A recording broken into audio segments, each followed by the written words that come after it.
Broadcasting live from the backstretch at Saratoga, this is the Handicappers Report. Brought to you by CapitalOTBBet.com, the premier online wagering site in New York State. CapitalOTBBet.com. Sign up today. And the Clubhouse Racebook, 711 Central Avenue, Albany. Make it to the Clubhouse Racebook.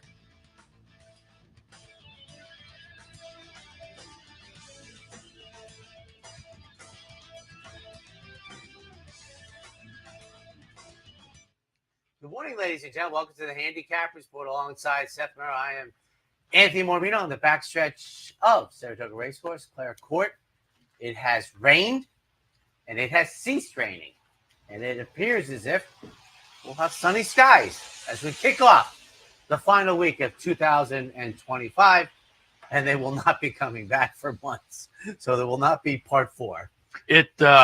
It barely rained. I mean, it was like a steady sprinkle, I would say, because our ground really isn't even wet out there, the road, but we have trees over us and didn't soak there. So, from what I saw in the forecast, it looks like that might be the situation during the day. Maybe a little bit. The symbol was showing, a cloud with raindrops coming out of it, but if you actually click the precipitation, it was, I don't think any point during the day, it was going over 20%. So I think we may get hit here and there during the day. And again, it was just kind of barely came down, but it looks like, keep your eyes on scratches and changes a little bit later on. But I would think at this point, didn't affect anything, given what we've had so far this summer. Could use it. I agree. I mean, I raced home Sunday to cut the lawn because I thought we were going to have a rainy Sunday. I got like nothing. Just the nature of. I wonder if we're like, well, the places I've been in my life have very consistent weather, usually hot and dry. I wonder if the weather we experience here is normal in many other places we experience. Saratoga, for having an office downtown for years, I've always said we're in a funny place geographically or something, because you would get rainstorms that would be kind of torrential, and then you'd go 10 miles away later, and people are like, what? And my office was right on Broadway for years, and you look out the window often, and the power would be off across the street, and you would still have it, which would be. I don't know that in the capital we don't have too many torrential rains and then stops. It seems as if as a suburbanite, so you got flowers and things like that. And I would say the truth of the matter, and when I played golf very seriously, is we have exceptional non-rainy weather. Oh yeah, in the summer. I mean, it's really I can remember. I mean, I played about 150 rounds a year until Anthony was born, and there's very few days I had to cancel the day. So, but it looks like it's going to be a pleasant day as we kick off the last week. It's certainly cooler, as our friend and colleague Brian I'd always say, is, you're at Saratoga, you have those hot days, and then you wake up you're out one night and you're like, hoodie weather. Yeah. And I think we're there. We're there too. And we're also in the Kentucky Downs period. Kentucky Downs opens up this week. The Nashville Derby was drawn. Sandman is in there trying turf.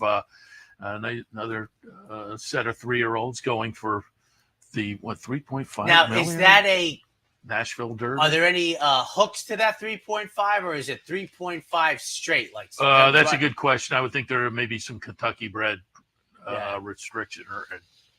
But I mean, gosh, even if it was half of that, you're like, oh my goodness, it's like the premier race. I saw that, and I think someone put there's more horses out of the Derby in that race than the Preakness. Yeah. And for all the people who make all the different arguments, and I laugh about it, I go, that might be the best one that it's not working. And out at Del Mar, Pacific Classic was drawn. The notables there, Nisos, Journalism, and Fierceness. Fierceness is the only Is it the race of the year? I think they got a nice competitive field with those three. It certainly is, I think, interesting. Nisos was made the favorite. 3-year-olds shaking on their elders. Fierceness, Fierceness, third favorite in there. So that'll be fun this weekend too. You can catch up with all the action right here on the network. And yeah, it should be fun to and that's why see I how say that plays out. the race of the year. The first time you're having a very good 3-year-old take on a very good And elder at a classic distance. Should journalism win the race, that then flatters the 3-year-old that we saw last weekend, Sovereignty. If journalism beats older, including a very good, nice and very good fierceness, that would, I think, put a feather in Sovereignty's cap by proxy. What happens if journalism beats elders twice? Well, that's a good question. Because you would have to assume that one of those you would also beat Sovereignty. So we'll see. Pacific Classic. Del Mar has a short meet. I think it's in our lifetime, Seth. I have personally, because I don't know that you focus on Del Mar Saratoga is now a longer meet than Del Mar and the Belmont Fall, and it was never the case. Del Mar used to open a week before Saratoga and run like 10 days after it. And I didn't do the math, but the Aqueduct meet after here is, well, there aren't too many graded stakes, etc. But 30 days maybe, racing days. Yeah, that sounds right. Because they're not running until September 11th after we close up here, so etc. But it's the last week. Seth says it's the locals week. I say the locals have the entire month of July now. I saw the shot. I was listening to Fox, and I saw the shot on Sunday near the end. Plenty of good seats available. It's like you can. It was a pretty good crowd though on Sunday. Yeah. I don't think I pulled up I don't think I printed out the. Oh no, I did. When's the quarters dip? Just under 20,000, 19,698. So you got the season passes. You subtract those out of there, and it's a nice Thursday in the old days. Yeah. It's about 16,000 would be my guess. There's probably a math you could do divided by the handle to get a real feel to how many bodies were here. But here you go. Kids going back to school. Our son is experiencing day 3 of the college life today. So literally classes started on Monday, or he just had to be. Oh no, he had to be at school on the 18th. We moved young Anthony in on Monday. That was a 90-minute with the wife. Had everything planned. We got him in, and then on Monday he had classes. It was his birthday, and he actually. I didn't know how he was like. He's like, Mom and Dad, I'd like to go out to dinner. I was like, really? But so today is day 3 of college. But I think many colleges nowadays start before Labor Day for whatever the reason. Right. Now, what's funny is when I was a freshman at USC, that was the first time they started before Labor Day. They actually used to, I couldn't believe this. My RA told me this. They used to go home for Christmas break, come back and take finals because they started late in September. They started in September. So my freshman year, they changed the calendar. So the first semester was over before. I was like, I said to her, that's got to be crazy. She goes, it wasn't good.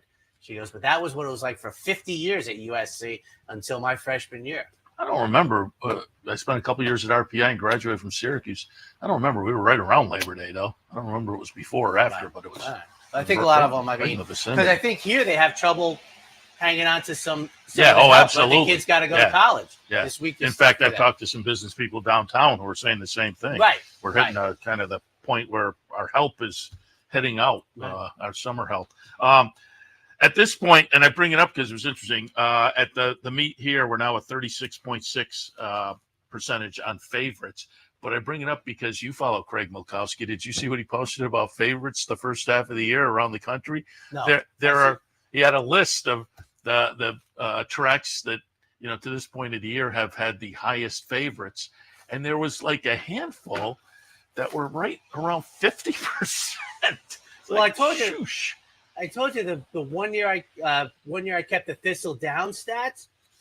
It was not only was it like 50%, it was like 50% of the races had an odds-on favorite horse. Oh my God! And I think I'm guessing that maybe plays into field size. Now, I think it does. I will say this: this was my goal for the favorite thing that I'm going to get to you. Maybe while Denise is driving to Philadelphia for the wedding, I can do more. But I'm taking 2 years from the 70s, 2 years from the 80s, 90s, and et cetera. Just to give it some depth or something. But I will say I have the 70s are done, and it was 30. It was like 36.1 for the first year that I did it. I think 36.8 for the second. Now I've also parsed it out because I think this is going to be intriguing. I have the average of the winning favorites. I have the mode, and I have the median. Because sometimes, if you like numbers, average is not my favorite one. I know people deal with it, but if you have, a $11 favorite winner, it skews it. Now with favorites, it's less apt to. Also, a funny thing was, I think so far in those 2 years of the 70s, they were all less than 4-1. I don't think I have a single double digit. And so let's say, I have about 140 winning favorites, and none of them paid $10. Well, I don't know. That's not surprising. That's not surprising, but I don't think too many paid more than 3-1. I mean, it's like it's going to be intriguing as I do the 2 decades. I expect to get the 80s done today, and maybe the 90s also. But it's going to be interesting because my point that I made to Seth is, I think the percentage of favorites is almost etched in stone on some mountain someplace, but I think the price is radically going to change. Yeah. And the difference between 540 and 480 is a lot, folks. It might sound like only, 2 quarters and a dime, but in horse racing, I think it's a lot. Yeah. How'd you do on Sunday? Oh, I hit the first one for Okay. 143, had a $20 winner on the middle leg, so I felt pretty good about that. As you should. And then I had 2 more later in the day, and none of them overlapped. So I thought I got 2 more shots and just could not get. There was. All I mean, there was some funny horses on Sunday. Again, they were havable. They weren't that crazy. They just weren't on my tickets. Well, you had one of them. But everybody, so everybody walked away with a little bit of money. But having hit the first one and I was alive to maybe 5 horses in the last leg. And that was, I think, the second lowest. There were a couple others that I think one of them was about $400. So that could have wound up most regular better. But, race trackers will admit, naturally, the second lowest one came in when you're 5 deep. But so again, I had high hopes after the first one. And again, everybody walked away with a little bit of money. So yeah, and then they came crashing down. But that wraps up on Wednesday. The pick 3 bankroll. So again, thanks to everybody who played along. Let me just hit what's coming up here. As usual on a Wednesday during the meet, it's Prize Wheel Wednesday down at the Clubhouse Racebook. So you can have a little extra fun today at the Racebook, spinning the prize wheel. Perhaps folks randomly select throughout the afternoon to step up and spin. Tomorrow it's Play the Board contest, so you get your shot to have a little extra fun with that as well. That's tomorrow, Thursday. Friday, $100 win-a-bet down at the Clubhouse Racebook. So again, keep that in mind this week. Racebook, some extra fun, including Saturday, the King of the Hill contest. Saturday, it's also hold on. King of the Hill is over. Let me correct that. Back it up. Because that's one that it usually takes a while. And so it was hit last week. And so since we're at the end timing doesn't work. Yeah, we're at the end of the Saratoga meet. It'll come back Breeders' Cup season. So King of the Hill is it a Breeders' Cup season? With all the horses that are the next stop is the Breeders' Cup. But Saturday, the Bounty Bet returns, late pick 5 at Saratoga. And Sunday, Syndicate team will play. The team has been selected.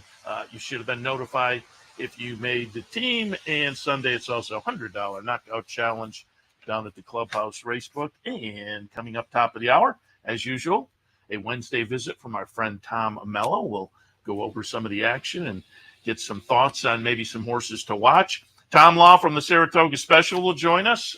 Same scenario, some preview and some review with Tom, and Frank Miramati out of the booth and onto the TV set with us. Frank will join us also. Racing Across America coming up top of the hour. Now, do you believe in announcers' jinx? Because I'm not going to say it if you do. No, I don't think so. You don't? No. The announcer's jinx? I don't know what that is. You know what it is. Like that, especially for your, I don't know, it's got to be your favorite sport, college basketball. He's made 17 free throws in a row. Oh, okay. Yeah. Do you believe it or not? Boy, that's a good question. Because You killed the whole segment. It is. That's a yes or no. Yeah, I'm trying to think. I mean, I'm probably kind of 50. Nah, I mean, that's it.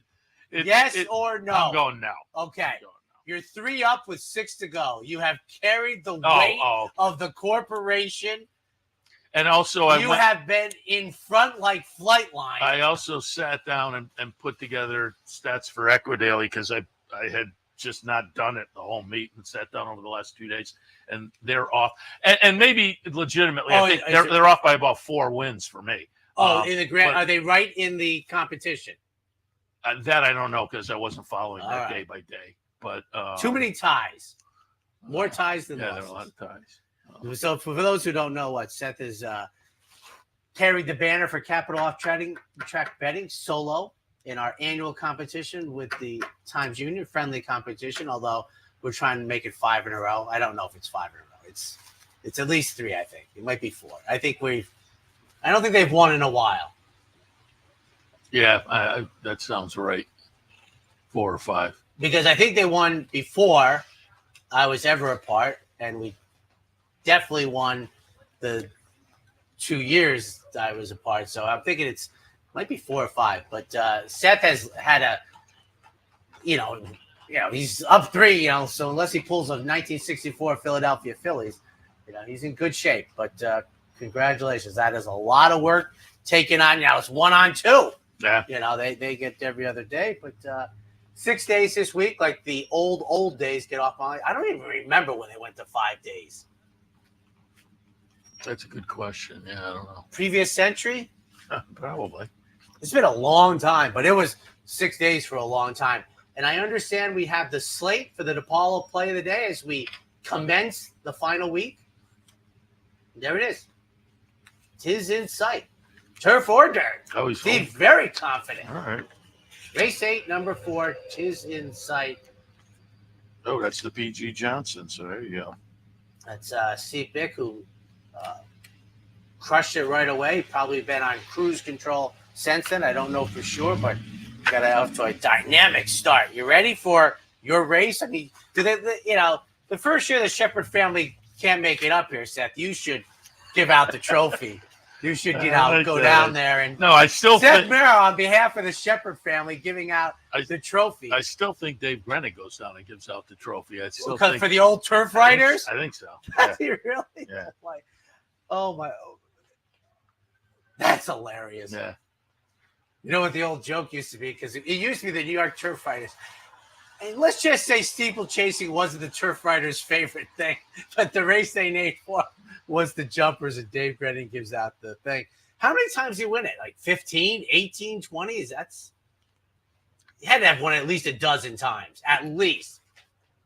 I don't know. I'd have to look that up. Oh, I mean, Dino, Fred, could you get on that? He had to win it at least 12 times. He had to run it, what'd you say, 50 years he ran in it? He definitely was better than 25%. I don't know. I'd have to look that up. Don't worry, us on this set, Fred Cordova. You ready? So the opener today, it was kicked back a week because of the weather. It looks like we're going to have a very nice day. It's a Jonathan Shepherd 2 3/8 mile, the grade 1. And we were making fun because it used to be the New York Turf Riders, but a few years ago, justifiably renamed Jonathan Shepherd, grade 1 over the jumps, 4, 2, 9, and 7 for me. I'm going to go with Hidden Path, 10-1 on the morning line, but I'm wondering if that holds up, given that this horse was a nice winner, track and trip last time. And I think you look at the time, and times are kind of funky on the steeplechase side of things, but it's solid and picks up a couple of pounds, but nothing substantial. So I think Hidden Path is absolutely logical in here. Again, at a morning line, big price. We'll see if that holds up. Also a morning line, 12-1 on the Insider from Kerry Bryan coming in off a win at Colonial last time. Did it on the front end, but did it in a impressive manner. And again, I like these steeplechase runners who do well over racetrack, configurations as opposed to the hunt or the hunt meet kind of, over the hills. And 79 to 06, 12. I think that's bad. light for the man. That's not bad. No, So 4 and 2, and then in the third spot, Jimmy P, last year's champ in this race, and won by almost 25 lengths last year. Or am I reading that wrong? I need maybe reading 35 lengths in the Jonathan Shepard last year. Comes in off a 5th in the AP Smithwick this year, but I would expect improvement would not be out of the question. I have to find out. The number 4, Sweet Will, goes out for Hurricane Farm. I'm wondering if that is some kind of relation. Number 4? You mean number 6? Did I say 4? Sweet Will. So what's number 6? What do you But got? I'm wondering if Hurricane is some kind of throwback, nod of the cap or whatever, or a relation to the Sanfords. That was the name of their farm in Amsterdam years ago. I thought it was called Sanford Farm. Well, the farm is called Sanford Farm. They raced under Hurricane. I didn't know that. If you go over and look at the silks in the Hurricane silks. They couldn't have been this color. I don't know. Okay. I'm trying to purple. Oh, they were purple and gold. Yeah. This is good stuff. It's the high school, the Amsterdam high school colors. The Hilltoppers. Purple and gold. So it must be. I didn't even really look at the silk colors, but yeah, it must be some kind of throwback or family is still in the game in some fashion. That's awesome. I actually had an opinion on this race, and now I have less than one because Seth doesn't even have my 8 in the mix. I don't have much to say. 863. I handicapped the 1 steeplechase of the meet, and I got it right. But you don't even have the 8 in the mix, and I was like, well, if we could settle today and get around the first part of the race, okay, we're gonna be all right. I was surprised to see only 4 to 1 off of the Smithwick, but so be it. 863. Second race this afternoon, the Funny Side, rescheduled Funny Side. I read that it was supposed to be, I think, last Sunday, part of that New York bred series they did last week, but didn't get enough entrants there and gets 5 today. Funny Side, 150K, 6 furlongs for the 2-year-old New York breds. Which you have to think is flabbergasting. Yeah, I mean, we have 3 maidens in this race. I'm wondering who they had to hustle to be like, you can run for 150. I mean, it makes no sense to me. There are no world beaters either. Well, how can that be for 150K? I'm like, and I have to tell you, I took the first time starter. Not that we're giving away a lot, but the other horses have races. 2 of them have 2 races. That's a big edge to me. That might, you might think in 0 to 1, 1 to 2, but that is a big race. But 4th and 1, number 3 is my top point. And David Aragona made its second choice on the line at 8 to 5. So Jeremiah Engelhardt sends out the offspring of Maxfield, who cost nearly $250,000. Toga Twist to me seems to be a reasonable place to land, except for me, I'm kind of a less well second race regression part, because I do think 4th and 1 could probably run a 60. And if I think Toga Twist is going to regress at even money on the morning line, I'll take my chances then. Minor inconvenience for Amelia Green off of an impressive victory. That was an off-the-turfer with mud. You know how I feel about those efforts. 3-2-5. I have a 2, 5, and 3. I went with Toga Twist. The lone sibling, 6 starts, 2 wins a second, and a couple of thirds. The dam won her debut and went 5 for 9 overall. This one kind of lived up to that in the debut, going off a short price and just getting up. Gutsy effort. The number, I say, kind of lived up. It did live up to it, but the number doesn't jump off the page necessarily. But a good match of those that have run already in here. So Toga Twist does seem logical. Second spot, I went with Minor Inconvenience off the Maiden Breaker last time, which I thought was, decent. Again, on a off track, but with a number that competes with the number from Toga Twist. And then 4th and 1 in the third spot for me. Maxfield off to a nice start as a debut winning sire. 21 debut runners so far this year. 6 wins, a second, 4 thirds. Some nice workouts. I will say, as I was looking up those stats, This is a Maxfield first-time starter, so those stats, 6 wins and 21 starts, stands up. But I also parsed out, just to keep in mind, Maxfield with second starters. This was kind of interesting to me. He's doing very well first-time starters. His second-time starters, he's had 8 of them, 0 wins, a second, and no thirds. And 3 of those had won their debut. So I just thought that was interesting that he had none of them come back and win in their second start, having done so well with the debut runners. But again, this is a debut runner for Maxfield, so that stat is decent. So in the second, 2, 5, and 3. I'm trying to take a quick look here. This is his first crop, right? Yeah. The rule of thumb for me, I think, is when they retire, you add 4, and those are their 2-year-olds. I think that's kind of how, under normal breeding circumstances, how it works. We're up to our first break on a very, very quiet and enjoyable Wednesday morning. For more than 4 generations, Bruce Cerrone and his family have continued the 103-year tradition of delighting their local following and faithful summer crowd with the finest authentic Italian recipes. Classic Italian dishes made with the freshest ingredients, served in a home-like setting. Some things have changed in the last 103 years, but not Pinnell's commitment to the finest in Italian cuisine. Pinnell's Italian Restaurant, a Saratoga tradition since 1922. 284 Jefferson Street, just minutes from the track. The only thing better than watching the races is watching your own racehorse. With nearly 20 years experience in the racing industry, Bonaventure Stables' share-based ownership program enables everyday fans to become part owner of a thoroughbred for far less than you might think, with all the ownership perks at Saratoga, Belmont, Aqueduct, and other great tracks. Experience the thrill and lifestyle of owning your own thoroughbred racehorse. Learn more at bonaventurestables.com. Want to get your career in horse racing off to a fast start? Well, the University of Arizona's Racetrack Industry Program is your winning ticket. The Racetrack Industry Program has served as a springboard to some of the industry's most successful individuals, with a proven track record of job placement right out of college. If you want to earn a degree in the exciting horse racing industry, the Racetrack Industry Program can put you in the winner's circle.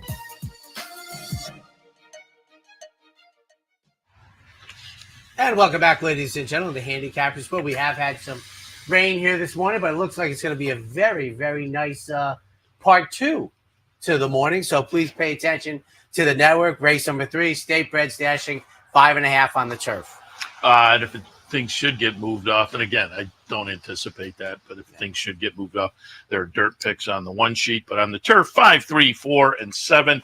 Vacation Dance, Irad Ortiz on board for Brad Cox. Off a couple of starts so far this year. So 3rd start back off 2 improving efforts. I think this one is primed for a good effort this afternoon. We'll put that one on top. Bosun in the 2nd spot. Joe Sharp trainee. And again, Joe Sharp having a very good meet. And this was one of them going through the first level allowance last time and did so pretty convincingly. Jose Ortiz was on board that day. Kendrick Carmouche is on board today. Kendrick's having a pretty good meet, so I think that's fine. But this one, again, being relatively lightly raced and having tossed in the effort last time, that I think is, I suppose, arguably, but I would make the argument the best race of the career so far. The Maiden Breaker was pretty good, but I think the last showed this horse in good form right now. And Clancy Fancy in the 3rd spot has a little bit of positional early speed. Starts and stops this year concerned me, but if this horse is ready to run, I think could be a player in here. The 9-2, I wouldn't want to take too much less. Again, given the last couple were a little bit inconsistent, as they say, there was some spacing in between, but I think could be a player. 5, 3, 4, and 7. And the Daily Racing Form is listing that the rails will be up at 12 feet as they were down on both courses for Travers Week. I'm 6'3", and as you look through Jimmy Bond, who is off the duck, even though he's off the duck. Yeah, but it says 0 for 17 with my downloading time. But, you take a highlighter and you look at September 4th, 23 at the Spa, July 14th, 24 at the Spa. The comeback race was a co-career best, according to the Buyer Speed figures. And I think it's a type of race you build on. For a second, Joe Sharp sends out Bosun, who, as Seth mentioned, boy, to win like that impressively off of the pace in a church sprint that's a good sign. And then Vacation Dance. So 6-3-5. I think I have Vacation Dance. So that's Irad. He's +1, but I don't think it's gonna matter, right? Jose is right. He's Kentucky Kentucky Downs. He's gonna ride for the purses. Yeah, exactly. Fourth race this afternoon. We're looking at plain vanilla $40,000 claimers. They'll go a mile on grass. 364. Daily racing form is listed as the inner will be at 9 feet. So we'll see how long. See if they run it to the end of the meet or they take them down. They don't usually break it up during the week, but we'll see. Irwin, Phil Antonacci, who's had a fantastic meet. It amazes me, Seth. I can't wait to do the Labor Day one because we're going to have horses, I think, running in September making their seasonal debut. Irwin, seasonal debut. Son of a Birch takes the blinkers off, makes the first start since May 8th for Tom Morley. Runs for the $40,000 tag. That's a big drop for this runner. And then Johnny's Fireball goes out for Norm Cassidy, 2 races back. Very impressive, going 9-3-6-4. If I'm not mistaken, Johnny's Fireball, Joe Christofek, I think it's not. I think it's off the page there. His ownership group, Okay. But I'm pretty sure they're in on Johnny's Fireball. So rooting for that one. But I have a 5, 6, 7, and 4. Irwin just missed my mix, but I put Ballooney on top. Chad Brown, Michael Dubb and company comes in off a nice win last time against Simler. This is one of those. Why not right back? Did it last time against this type and did it in a fashion that matches up well with this particular group also. So I'll put that one on top. A little class dip for Tom Morley's Son of a Birch. Hasn't been seen since early in May, so there's a little bit of a layoff here, and the workouts really aren't giving much of a hint, but I think if this horse is ready to roll, it's going to be a solid fit in with this group on the class move. And Touch Revenge, going out for Jay Provenzano's Flying P, Mike Maker trainee, another one hasn't been seen since May, but like Son of a Birch on the class move, if ready, is going to be, I think, a cozy fit in here. In the fourth, 5, 6, 7, and 4. On to the fifth. 3 rolls it up. Maiden Claimers in for 6 figures, going 6.5. Dark horse play of the day in race number 5. I have a 2, 1, 7, and 5. Number 2 is my dark horse play of the day, brought to you by the Dark Horse Mercantile and Impressions of Saratoga, both in downtown Saratoga, right on Broadway. Stop by and say hello. Bill Mott Firster for a tag, but a big tag. This is a homebred, so they're putting the horse up there for $100,000. They get their $100K, and the majority of the purse. That's a pretty good homebred, I would think. But if they get a win and hold on to the horse, even better. But there's a little bit of breeding here that is intriguing. This is a sibling to Damon's Mound. That one won the first 2 starts of the career, including the 2022 Saratoga Special. There's another sibling called Moon Mist. Won 2 of the first 4 starts of the career. Gervin's very good with first-time starters. And if you look back, there are some workouts that kind of say this horse may be a little bit live in here. I think this horse is definitely a player. 7-2 on the morning line. That's maybe a little late for our dark horse, but as I looked around, I didn't find anything necessarily much more intriguing. And as a first-time starter, I think the possibility is there to float up a little bit. I'm not sure where we'll go, but I think we're flirting with a double-digit payoff if this one comes in. And as I say, there's some win early breeding. Bill Mott can have them ready. Workouts are okay. I'll use number 2, Grand Gesture. Dark horse play today, race 5, number 2, Grand Gesture, number 1, Discotheque in the second spot. Nice little second place finish last time when moved to this level. I think bodes well for another good performance today. And then in the third slot, it's Cultivate, Practical Joke, good with first-time starters. These are interesting numbers.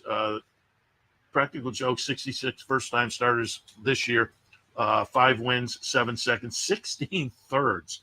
I found that a little bit intriguing. But there's a sibling on the dam side. Sibling produced 3 wolves, one in the second start. The only other sibling in a couple of starts, 3rd and 10th. So mixed messages there, perhaps. But I'm 2, 1, 7, and 5. 6, 7, 5 for me. And the 6 irrelevant. I thought the debut was, I'm a sucker for these. You give me something for 2/3 of the race, just about. You tire on debut. I'm okay with that. They add blinkers for the second start. They run for a tag today, but the tag is pretty pricey, so I won't, dropping in for 100,000 for second. Cultivate makes on debut, draws the outside, which I think is beneficial for our first start. And then Solutions for third, boy, I'll tell you, has 2 starts under the belt. The debut was something to build on, then rooted on the turf. Now gets back to the dirt and sprinting. I think it's dangerous in here for David Dung. 6, 7, and 5. All right, we'll take another break. When we come back, more from the first day, the Wednesday of closing week here at Saratoga. Stay tuned. It only takes one upset to make history, and now you can be part of Saratoga's long tradition at the Dark Horse Mercantile. The Dark Horse Mercantile offers a carefully curated selection of clothing, gifts, and home decor, from one-of-a-kind vintage racing memorabilia to select brands like Barber and Under Armour, as well as exclusive Dark Horse branded merchandise. So celebrate the Dark Horse in all of us at the Dark Horse Mercantile, downtown Saratoga, where the smart bet is always the Dark Horse. A day at the track isn't complete without a night at the Horseshoe. Great food, hot music, and cold drinks. So why go downtown when all the action's just across from the track? The Horseshoe Inn at the corner of Nelson and Gridley. You like free money? Well, Capital OTB gives its players plenty of opportunities to cash in. At Capital OTB, there are so many ways for horse players to receive bonus dollars by simply participating in promotions such as our bankrolls, bounty bets, online handicapping contests, and much, much more. Plus, with Capital OTB's Player Rewards program, you get actual cash back. So what are you waiting for? Log on today at CapitalOTB.com or CapitalOTBBet.com and claim your free money.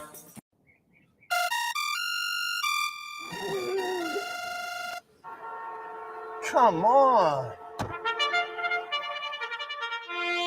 I want sales reports on my desk by Monday. Whoops. My bad. Love racing? RTN brings you every live simulcast on your home television, plus live video streaming and race replays on your PC and mobile devices. To order, visit rtn.tv. RTN, a breed apart. Welcome back to the Handicappers Report on this Wednesday morning. Let's jump right back in. Saratoga, race number 6, maiden claimers, 8.5 furlongs on the turf. 3-5-4 for me, and I draw the temporary rail at 12 feet with Noguchi, the number 3 horse. Multiple couplings in here. The debut sprinting,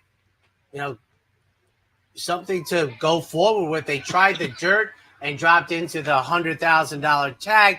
They get back to the turf. I'm inside. I think the distance of ground and going 2 turns for the offspring of Authentic is fine. I'm down inside. I have Flavian Pratt on top. I'll take Noguchi on top for second. The Hero Code gets Lasix for the first time. 2 races back. A good effort down at Aqueduct going 8.5. A little regression going the mile as they jumped back into maiden special weights. The race down at Belmont that I alluded to was a maiden claiming 50. And for third, got stripes. Cherie DeVos sends out this runner for the 4th career start. Second time in for a tag, 3-5-4. Race number 6, I have it 6-4-3, the 1 entry and the 2 entry. I put Rateco on top. I almost made this one my dark horse play of the day. I just wasn't super confident. But at 6-1, I think this horse on a class drop is very playable. It's been racing against better. You go back 4 starts, was in a maiden optional claimer for a 50 tag. Ran okay in there. Now an open 50 maiden. And as I say, with the class move, I think is a player in here. And the 6-1 morning line, I think, is generous given that. Got stripes, 8-1 on the morning line. Cherie DeVos runner dropped to this level last time and didn't run great, but tossed a number that with this bunch, I think fits. Noguchi, a Chad Brown runner that takes yet another step down the claiming ladder for Peter Brand Company. They paid $300,000 for this horse. Debuted in maiden special company, sprinting on the grass. I thought ran okay. Then sprinted on the dirt for $100,000. I thought ran okay. And so to drop to 50, getting back to the turf and going. It really seems like they're just shopping around here, and so I lack confidence. But with these connections, the horse is going to be at least interesting as a player, perhaps. So 6, 4, 3, and the 1 entry. No, I was just thinking as nickname, Fred. I think Carson, has been off the air longer than he was on the air. Oh, I would think, yeah. I think it's close within a year or two. You do? Oh, absolutely. Didn't he do? Well, he was on for a long years. time. Yeah. 30 years. I think it's plus or minus 2. I think would be a good bet too. But so the young people out there are really going, Carson. Yeah, who? Carson. You'd have to be about what, 48 years old, I guess. Just about. I was down in Baltimore for Preakness weekend watching his last show in a bar. There's a memory. I wasn't alone. On the 7th race, Claimers. Yeah, because he got all teary-eyed at the end, right? Yeah, he was like, it was great. He sat on the stool on the chair in the middle. They had no guests or anything, and he just talked for an hour. And I think he lost his son early in life. I think, etc. I think the last shot was like a California shot, and basically thank you everybody for all the years or whatever. But yeah, you'd have to be about 46 coming out of the mile chute, race 7. So. 6 to 1 entry, 8 and 5. Number 6, Hours in a Day. I like this scenario. Linda Rice brings this horse back last time off a relatively long layoff, November until August, and came back for the waiver and ran a good second. Now they can come back for the waiver again, and so they do. And so they're saying, we ran a pretty good second, but we want to keep the horse, but we get a shot at the same level. So I think this is a live one in here at a 6 to 1 morning line price. Second spot, both halves of the entry, Baron of Sealand and Freedom Trail. On best efforts, I think they're both going to be in the mix here. Freedom Trail made a nice closing effort last time, but was way back. I would think would have to be a little bit closer. I will say both of these, as much as I like the scenario with the top pick, both of these are taking drops that have me kind of, I'm a little bit concerned about their steep drops for horses that, again, on best efforts, can be right in the mix with this bunch. So I'm a little bit leery there. Mugatoo in the third slot. This one takes a steep drop off the last, but we get closer to the level of the claim two back. So I think we're just getting back to the proper level for the trained and owned by Steve Asmussen runner in the 7th. 6 to 1 entry, 8 and 5. And I guess we're nearing the closing days of the vast majority of couplings going the way of the Dodo Bird. Yeah, if people didn't see, there will be uncoupled, or there will no longer be coupled. I think Andy there was Sterling still banged the shoe long enough. I think there was still a few instances where you may see right. them, but there will be few and far between. I'm 5-1-4 in this race, and Funny Uncle not making the seasonal debut because this horse did run 2 turns at Oaklawn in January. Darn, I would have had another Flying P Stables runner. I think is in a good shot here. I like the post position. I used to say the same thing at Monmouth on their turf races coming out of the chute, and we have it at Aqueduct, where 1 and 2, on the apex of that bend isn't great. Funny Uncle draws the number 5 post position. Makes the first start since January 24th. What I did find interesting was August 19th at Turfway, a listed workout. And then I have one part of the entry, the 1, Baron of Sealand, Danny Gargan, and then Solo Empire. Seth, did you like the entire entry, or you like the Turf Force Freedom Trail? I thought both were playable. I thought so, because Freedom Trail is interesting because you have to go all the way back to the juvenile campaign to get a dirt race. You come back to the owner, you say, well, we only lost by like 3.5. We ran 8th. 5-1-4. All right, we'll take our final break. When we come back, more of the Handicappers Report. Stay tuned.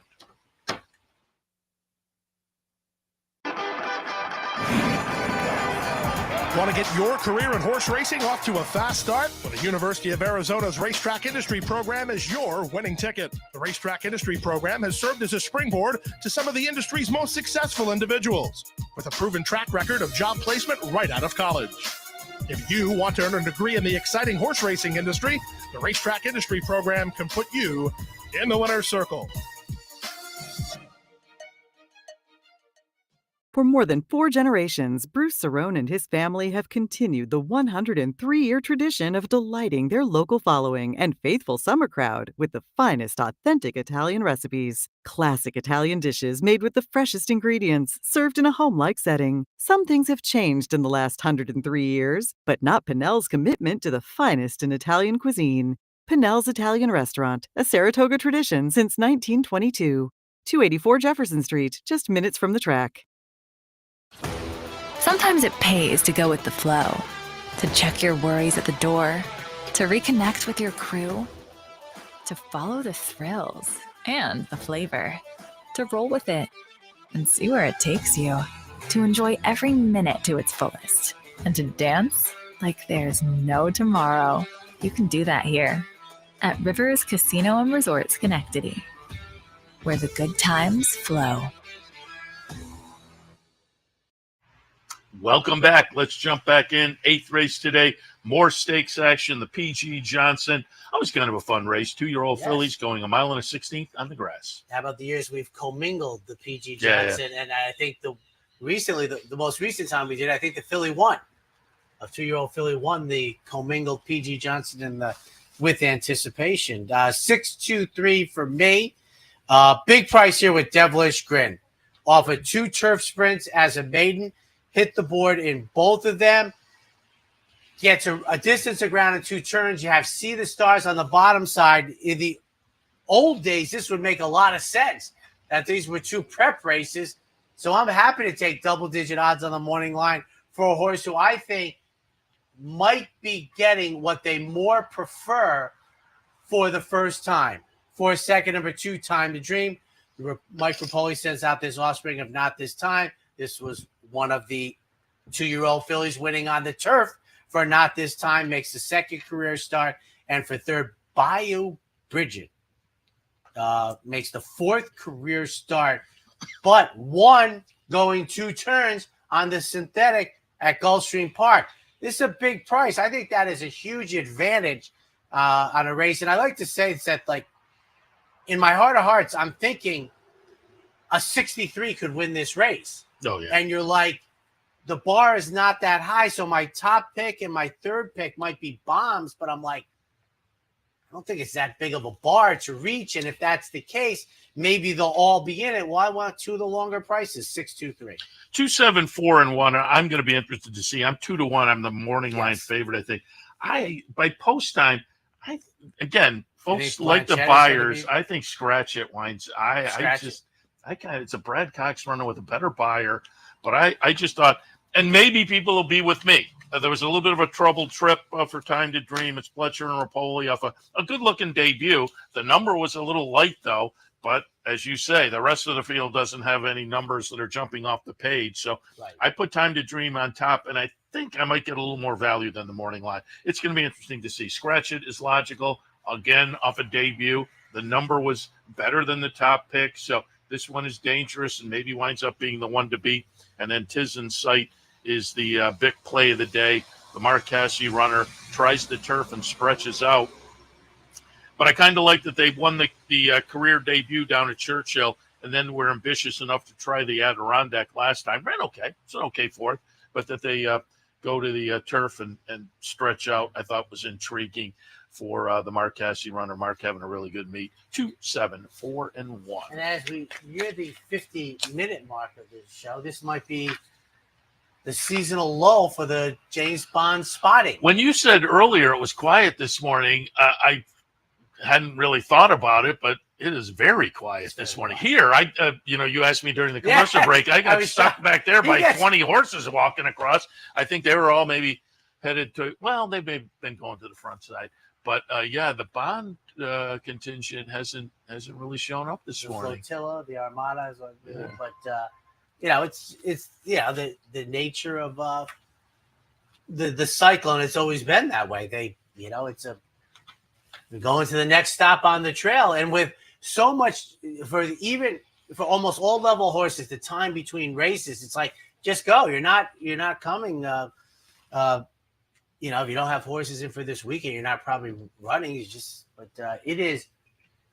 I mean, it's beautiful, but it is so quiet. I almost feel like I should be whispering on the set. As a matter of fact, probably for the last half hour, the only sound has been tires on the wet, macadam that you can hear. But boy, I'll tell you, there are horses working out over there, but there isn't. Usually there's some stuff behind the gate. Yeah, there hasn't been much of that this morning. No And Jim schooling. Bond, Jim Bond isn't really a guy who's shipping out a whole lot. No, he's here. Yeah, so it's a light work day. It's funny that that's why I denoted it. I mean, he's not really on the clock that everybody else is.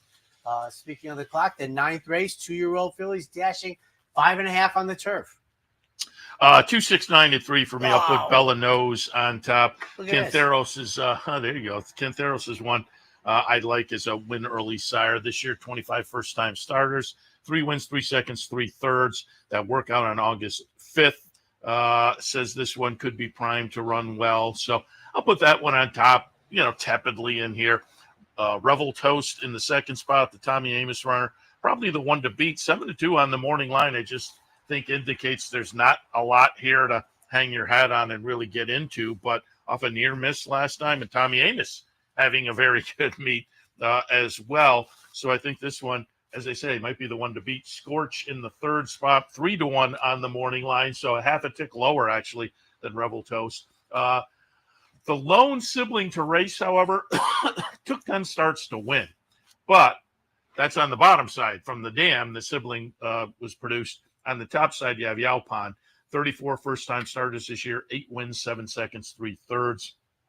He's just been phenomenal here with the first-time starters. This one did not live up to that in the first start, but, as you can see with the trouble line, restless in the gate. So that may have been a learning experience, was the beaten favorite that day. So Scorch also a player, 2, 6, and 9. I think if Tom Amos was 1 for 45, and that 1 for 45 was It's Our Time, he would leave Saratoga walking on air. That was very impressive. I mean, that was, Saratoga is always fun.